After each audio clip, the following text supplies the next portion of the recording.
Hello guys, අද මම ඔයාලට ලේසියෙන්ම ෂෝට් නෝට් එකක් කරගන්න විදිහ තමයි කියලා දෙන්න හදන්නේ. මුලින්ම ඔයාලගේ පාඩමට අදාළ ප්‍රධාන මාතෘකාව ලියා ගන්න. ඊට පස්සේ ඔයා බලන්න මේ මාතෘකාවට අදාළව ඔයාට මේ පාඩම අණු කොටස් කීයකට වෙන් කරගන්න පුළුවන්ද කියලා.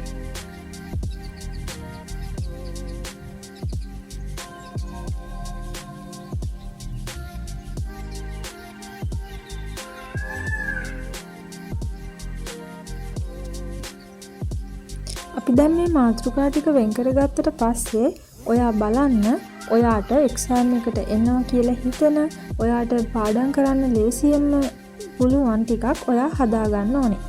දැන් මේ තරංග හතරක් ගත්තම ඔයාට අනිවාර්යෙන්ම ඕන වෙනවා මේ තරංග වල කවීන් කවුද, එයාලගේ ලක්ෂණ මොනවද කියන දේ. ඒ නිසා ප්‍රධානම දේවල් ටික අපි කොලයක ලියා ගන්න ඕනේ. ඒ වගේම තමයි ඔයා පාස් පේපර්ස් අරගෙන බලන්න ඕනේ මොනවද එක්සෑම් එකට අවිල්ලා තියෙන්නේ කියලා. ඒ එක්සෑම් එකට ආපු දේවලුත් ඔයා මෙතන විශේෂයෙන්ම ලියා ගන්න ඕනේ. ඒ වගේම තමයි ඔයාට ආස හිතෙන විදියට ලස්සන පාට පෑන් වලින් ඔයාට මේක කරගන්න පුළුවන්.